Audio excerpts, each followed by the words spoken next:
and welcome, little kittens, to another episode of Wednesday Rambles. In today's episode of Wednesday Rambles, we will continue to ramble about the Supernatural Investigator series by B.B. Alston, which is my favorite series ever, so expect a lot more videos about it. Just a heads up, there's going to be some really major spoilers in this video, as we are going to be speculating about Book 5. So, if you don't want spoilers, then maybe don't watch this video. You have been warned. So, Book 4 ends with Amari being possessed by the first magician, which is absolutely insane, for starters, but it also means that we won't be able to be in her POV in Book 5, which is never happened before. The entire series is told first person present in Amari's POV. So that begs the question, whose POV is it going to be in? Now, I don't think that all of Book 5 will not be in Amari's POV. I think once she's no longer possessed, we will swap back to her POV. So I want to talk about when Amari might get unpossessed in the book.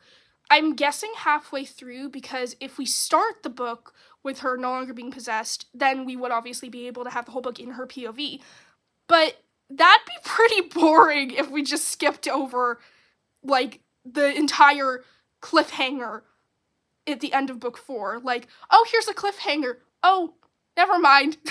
That would be pretty boring, so I highly doubt that we're going to start with Amari no longer being possessed.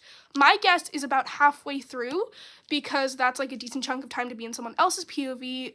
As to whose POV that might be, I'm guessing it'll be Dylan, because we know that he casts his illusions into the past and the future, and we know he saw something in the past that he didn't like, otherwise he wouldn't have destroyed that frame.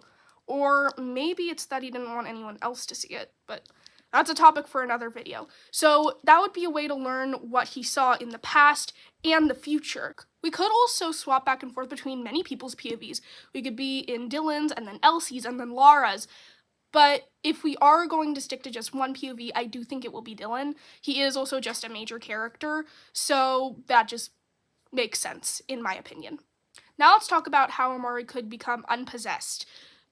My best theory so far is it looks like Amari is about to be destroyed, and the first magician essentially panics and jumps into a robot, or another person, or even the other net.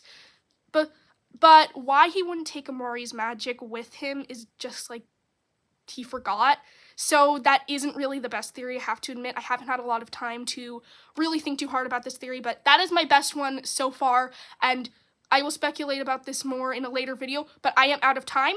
If you have any ideas for future videos regarding the Supernatural Investigator series, then please comment them in the comment section, and goodbye! Don't forget to like and subscribe.